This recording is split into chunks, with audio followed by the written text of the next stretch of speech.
Hi, this is Adam Eliel Berkowitz from Israel 365 News. We've been reporting on some very sad incidents that have struck Israel. All of them 2 days ago.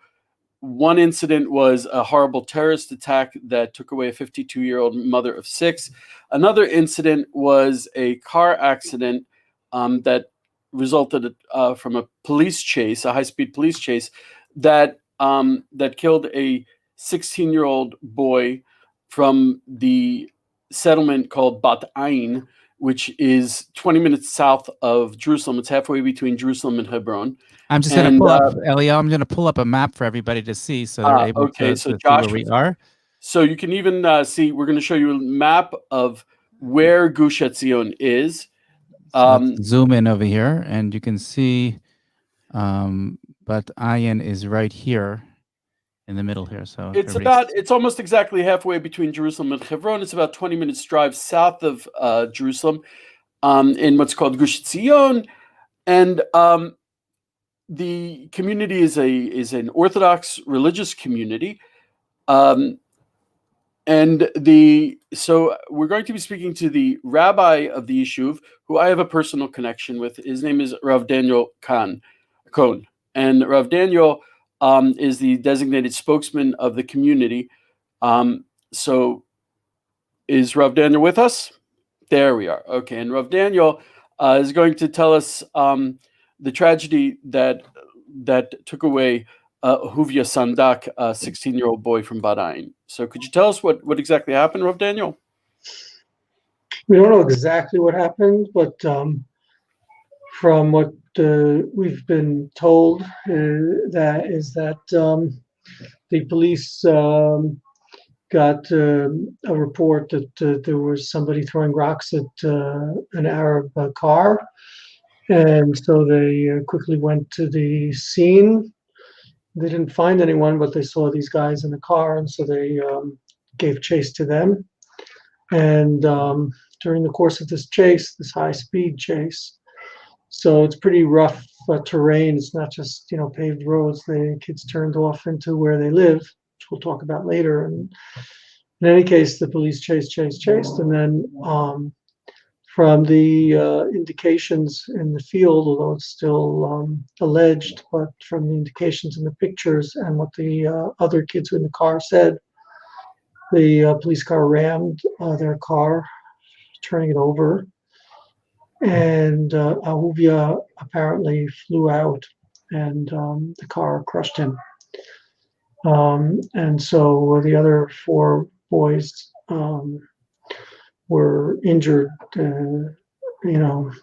lightly or medium, and taken to hospital. And it's not clear exactly why the police didn't look for Ahuvia, but they didn't. And then later, when a squad came, they understood that he was under. We don't know exactly what transpired, but they understood that he's under.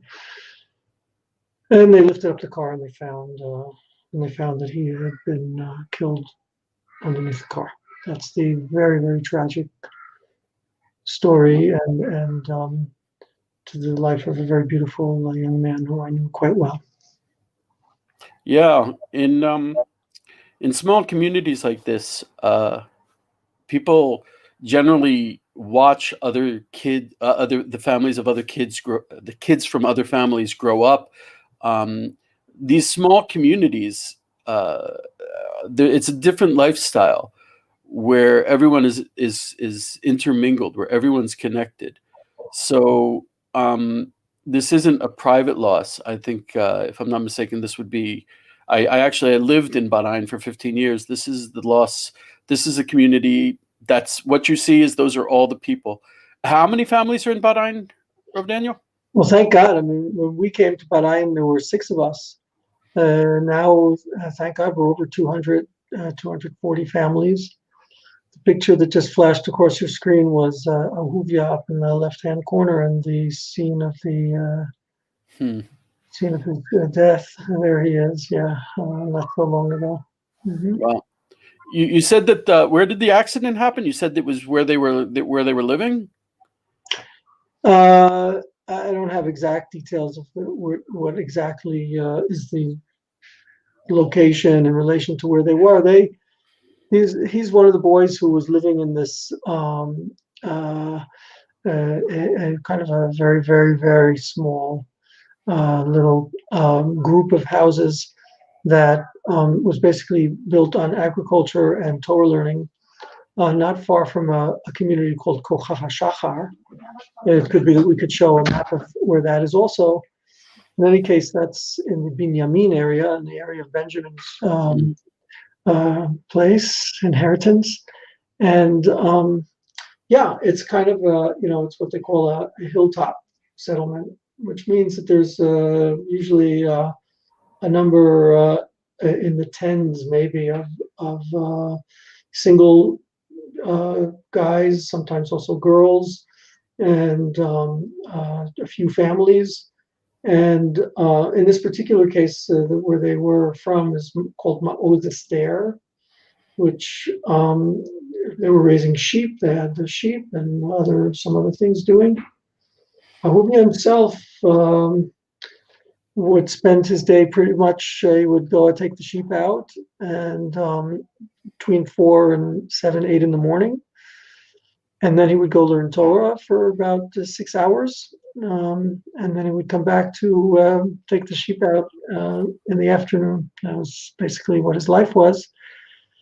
One of these kids, very, very, strong-minded, very, very idealistic, very biblically oriented. If you want to hear a little more about him, I could tell you the stories. That's amazing. Can I ask a question? The media often refers to a group of kids as hilltop youth, and often that's used as a pejorative. What is your understanding of what that means, and is there such a phenomenon as this hilltop youth that are sometimes involved in rebelling and perhaps even criminal activity? So maybe I'll tell you about Ahuvia first, and then that'll give you kind of a picture of what some of these kids were like. And then we'll talk about that term that is kind of the, as you put it, used as a pejorative. I don't know if it necessarily is. And like a settlement. Yeah, and I think we need to, and I think we need to explore, the layers of the phenomenon, because there are layers to the phenomenon. Sure, and we need to be honest about ambivalence towards it, and positivity, and also issues that it raises. But let's first talk about Ahuvia. Is that good, Josh? I would love to hear about him. Your description of him is it's astounding, because that's not what I grew up as a typical 16, 17-year-old kid who's out hanging out in shopping malls or skateboarding or whatever. He was you put it properly. He was living a biblical life.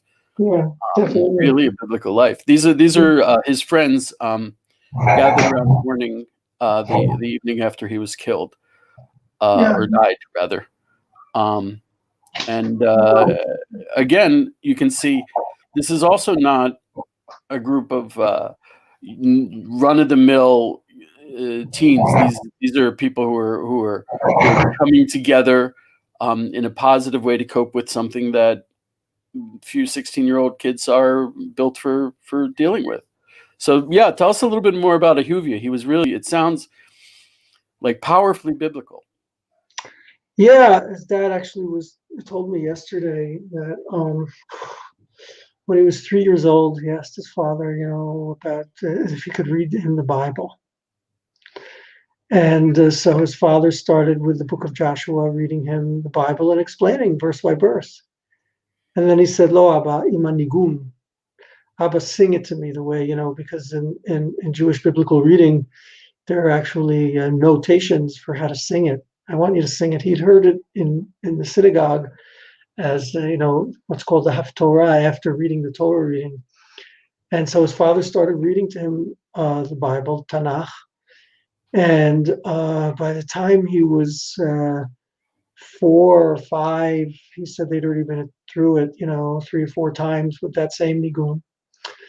And then when he was 5, he said, his father told me that when they got to the story of the destruction of the temple, so he's like continuing to read, and he looks next to him, and Ahuvia's gone. So he looks around, where is Ahuvia? And he sees Ahuvia's hiding under the table, and he'd torn his shirt in mourning. So then, like, that's when, that Abraham is his father's name, started realizing that there's something very special about this boy. And the reason he tore his shirt, because, that's what people had done in the Bible. They tear their shirt when they hear some terrible news. So he told me another story also when he was 5.5. So in his Talmud Torah, in his school. So his teacher, as part of, I don't remember what the context was, told them the story of Rabbi Akiva. There's a very tragic end to the Rabbi Akiva, who was one of the greatest teachers of Torah, and continued to teach even while the Romans had decreed that anyone who teaches it would be killed. And they took Rabbi Akiva, and he died a martyr's life. He said, I was waiting all these years to die. I was waiting all these years. When will the verse which says, love God with all of your soul and all of your heart and all of your might, when will I be able to fulfill this completely?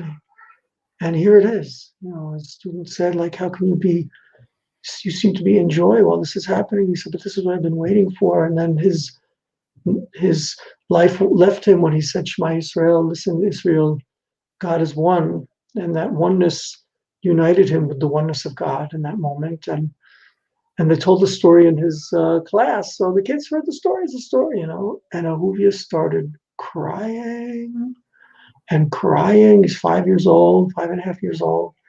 And his teacher called his father. He said, like, I've never seen anything like that. The rest of the kids were, just there with it. And so anyhow, so that's Ahuvia as a young child, and growing up, he grew up in school, he's a good student, and then, and here's some of the phenomenon that Josh asked about of Hilltop Youth. He decided that, like, he's got to do for the land of Israel. And this is what happens. Some of these kids just, like, basically leave school and leave the formal structure. Oftentimes, as it was the case with Ahuvia, against his parents' will. They were not looking for this. They're very idealistic, and I'll talk about them shortly. They're very idealistic. Father's social worker, mother is a therapist working with kids, and it's like they tried to stop him and this, and then it becomes a dance. You don't want to push too hard. You don't want to lose them, and this and that. Anyhow, he became part of a group of people who were settling this place near Kochav HaShachar, and it's called Ma'oz Esther, and it's like, it's youth. So with all of the passion, with all of the ideals, and energies, so it doesn't look good in the normative range of things. And I'm not one who supports kids going out to these places, but once they're there, they really need guidance. And he would come to me for instruction often, especially about a particular relationship that he was in. There was a young lady, and they were very careful about keeping it very holy, not touching according to Jewish law. And they would talk very special young girl, and these are young kids, so I went with them and did as much guidance as I could. But there's stuff that's like, doesn't fit into the laws and the rules, and doesn't fit into the normal way of people growing up, and that's true. And that could be a pejorative, or it could be like, a lot of the first Zionists probably look like this too, Yeah, my experience, I lived, as I said, for actually about 15 years in Bat Ayin. And one thing that is very difficult for the anti-Israel media to cover up, though they do successfully, is that every single person who moves into what's called settlements, Judea, Samaria, I'm in the Golan, it's not the easiest lifestyle. And I The think eastern side of Jerusalem. the eastern side of Jerusalem, not Eastern Jerusalem, which does not exist. Jerusalem is one, it's Shalem. But 100% of the people, every single person who does this, does it for precisely the same reason, which is an absolute love of Israel, an absolute love of Hashem, an absolute love of the connection between God, Israel, and the God and the nation of Israel and the land of Israel. This was clearly personified by Ahuvia. It's not like a 16-year-old who's running out, looking, I don't know for what, for silly things, but this was a young man with very high ideals who was acting on them. Oh yeah. Acting So on them in very, very trying circumstances also. It was like it's clearly, really hot there, and they had like this metal building, and before he shifted the Beit Midrash, the place of learning that he was learning, and he would be out with the sheep, and then he'd be sitting in this hot, like it's made out of metal, tin. The place was taken down many times, and they'd come back and put it up.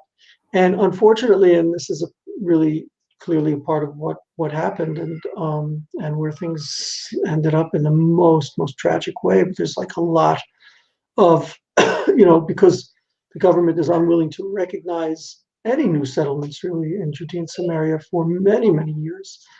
There's actually a freeze on adding new towns and villages for the Jews.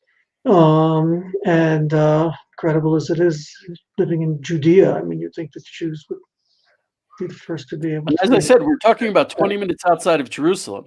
It's Yeah. not like, you're out in the middle of Idaho or something. No, so that's so that there's a lot of like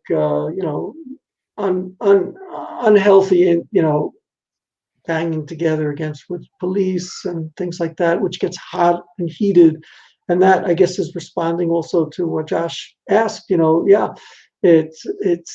It's not okay, and we really do work with these kids, trying to get them to be more wholly accepting of our fraternity and brotherhood, even though they're being really attacked. I mean, and this was literally and physically that ended up with Ahuvia being killed and a police chase. I mean, these things just should not happen. But it's definitely also part of an ongoing struggle and tension, which results from the Israeli government's unwillingness to allow Jews to continue spreading and settling the land. And really, as much as we can say about it, they're being illegal and about this and that. I mean, it's our people's land.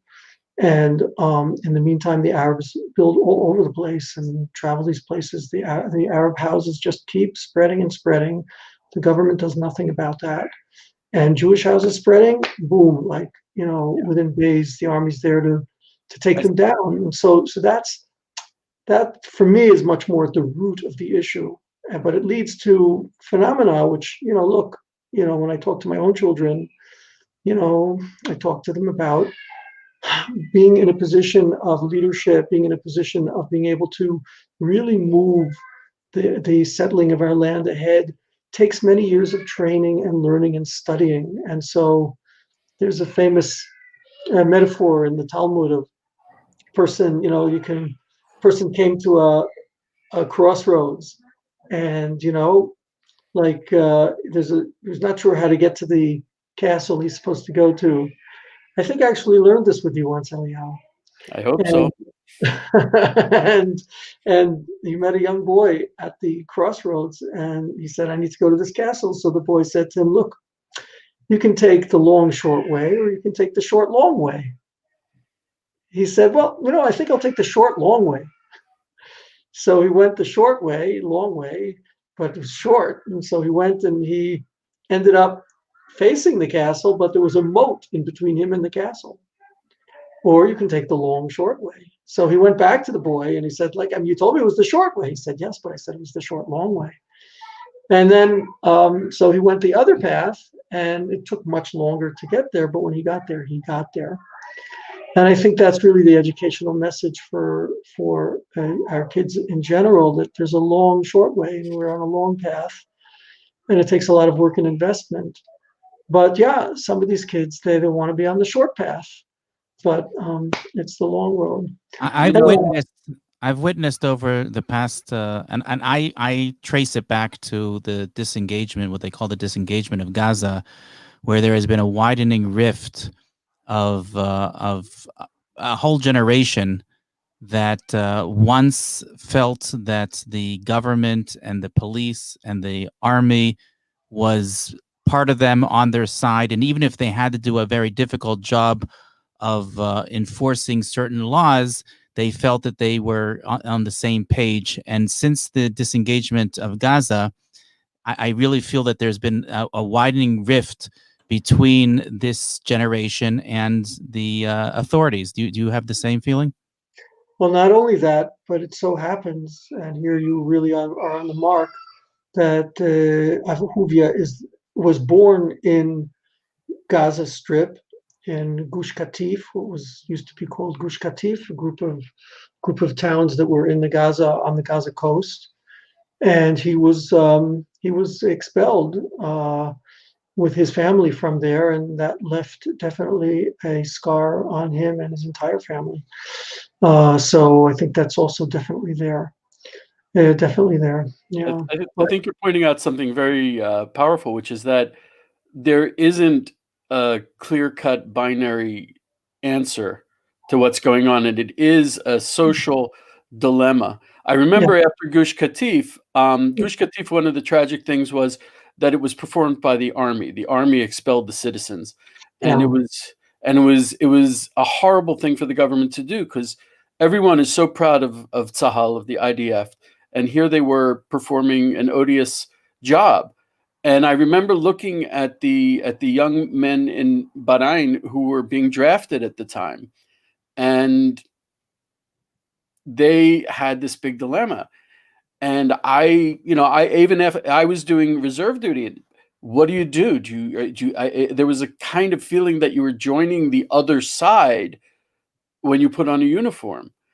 I noticed that some of the young men took it as an added incentive to do the army, to do it proudly, and to be a strong voice in the army of, we're still here. But I'm sure, Ahuvia, it wasn't like he was attacking policemen, or actually he wasn't doing any crime. He was actually an incredibly righteous young man, a holy young man, caught in a difficult reality. Yeah. Yeah. I think that you really sum up with shared pain that we share over these very challenging situations that bring people to, pull them to the end point. But 16-year-old boy, he's on his way. It's part of a process of development. And the way I teach these kids, you really need to learn to be on the long, short way. So also the police need to know that there's a long, short way that these kids need to be worked with and not under attack. There's so much good that can be done, but really there needs to be a change of the perception of what it means to be our people returning to its land. And when the possibilities for building open up, instead of seeing people frustrated and angry or doing things which are, really off the beaten trail, now that we have a country, a state, I mean, they can be on the totally highway. And there's plenty of room, there's plenty of space, and that's really the shift that needs to happen. And when that happens, so we'll see these very same youth really in a completely supported and kind way, settling our land as they choose in that holy and sanctified fashion. Yeah. How is it? How is the family, the community, his friends? How are they responding to this? Yeah, so there's like different things that are happening. I just spent this morning after morning prayers with Abraham the father. Um, we gather a quorum, we gather a minyan of 10 men, and there's more than that, and then we sat with him. And one of the things that was very profound about Jewish mourning practices is sitting in silence with the person in mourning. You're really actually not supposed to open your mouth until the person himself begins to speak, because in a sense, the person who's died has left the world of doing and has really entered the world of being. And so it's upon someone consoling them to be with them in that world of being. And then the gushes of crying start to come up in Abraham, and just waves of crying as the memories of raising this young man came up, and as pictures of the future that this young man could have had came up. And together with him in that crying, we went outside actually, and we hugged the ground. We hugged the ground of Israel together, because we both know that that's what it's about. And I think those pictures you just flashed by of the youth, many of them are in that space. We're just needing to increase our love on the one hand. And then, yes, on the other, there's some real serious protests that are going on that people are going to and yelling at. And there are all kinds of accusations against the police that by law was not supposed to pursue in a hot pursuit in a situation like that. And certainly, God forbid they did what it looks like they did, to actually shove the car. So there's a lot of anger about that, as you can imagine, a lot of anger. I'm speaking to you calmly because that's where I hold myself. So there's that also, and there's those voices, and they're happening at demonstrations around Israel. And in the community itself, they're really surrounded by love, and people there all the time, helping, taking care of their children. They have another batch of kids. Ahuvi was their firstborn son, and very painful. But so the community is really hugging them and holding them close, and the community is always voicing its protest, and praying for a future that I think we're all looking forward to, of a much more bright, enlightened path for our people in this land. I want to play something for you that comes out. How would that be? What do you say, Adam, as our host? You're still muted. You're muted. Adam, You're muted, Elio. That would be great. I have just one question. I muted it because I was afraid I would start crying, and I don't want to do that out loud on this forum. What exactly does the name Ahuvia mean? It's a very unusual name. He's the only Ahuvia I've ever known. Yeah, actually, I think it's an original name, and it's based on the name that was given to King Solomon. Shlomo was also given the name Yedidia, who's the friend of God. And so his parents, who were very oriented around the Geula, the salvation, and Shlomo HaMelech, Shlomo the king, named him Ahuvia, which means the beloved of God. And I could say it with pain. I mean, his father said to me, I feel like my son was always in the future. And maybe his crying with Rabbi Akiva, saying how he always looked for being able to show his absolute and complete love of God happening to him in martyrdom. So perhaps Ahuvia in that moment also sensed something of his own future. I mean, this is a boy who was obviously destined to increase love in the world, love of Israel, love of Torah, love of Hashem, love of his fellow Jews. And hopefully that's the legacy that we can carry on from him, God willing. Yeah. So, yeah. Let me play something we used to sing together, Elio, and then I'll. And you played at my wedding. My goodness, you played clarinet at my wedding. So, okay.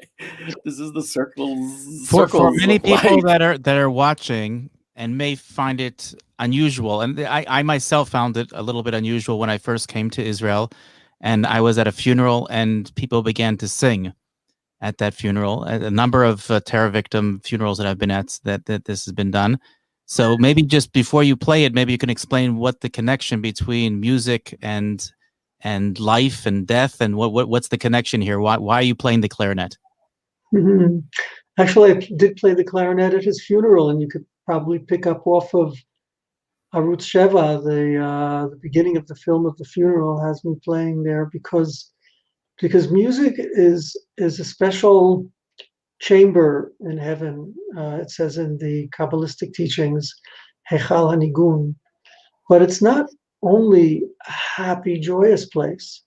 It's the place where the heart really speaks and the soul finds a mechanism for expressing itself in a way that words just can't. And so we have something which is called nigun, which means just a melody without words, in order to put us in touch with what's higher than words. And when it comes to a funeral, so in a sense, the soul is returning to that world that is beyond words, as I mentioned before.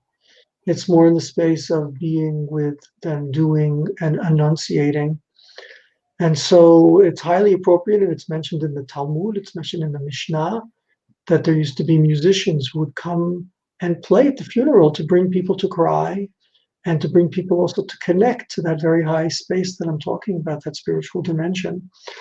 And so, yeah, we're more used to the clarinet as being like what they call freilich, like that happy Jewish instrument. But no, it's not just about happiness. We really need to be able to express depths of ourselves that go beyond words in these most powerful times. So yeah, that's answer to Josh's question. I just want to play. You can leave me on or take me off. I know, please. I'm waiting. It's so much for me. Wow.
Turn on You're your muted mic again, Elio.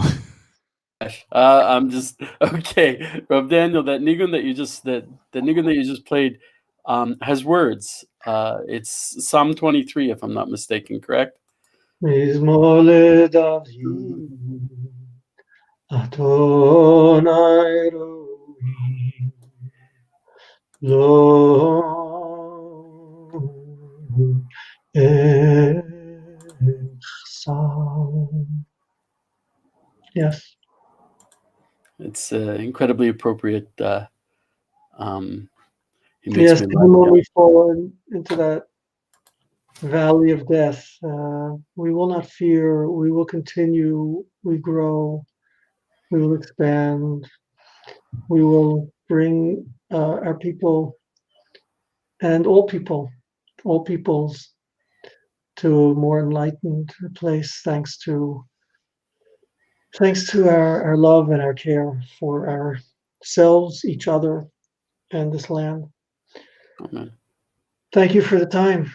Thank you, Rav Daniel. I really can't thank you enough. I think people maybe understand a little bit more about what would bring an amazing young man to lead an amazing life and to end in such a tragic way, and that this is something, it's the unbreakable living bond between Israel, the land, and Hashem, which is the covenant.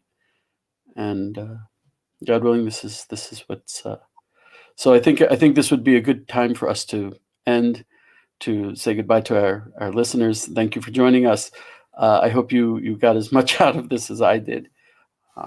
So Josh, if thank you very much for coming on the show. Yeah, for sure.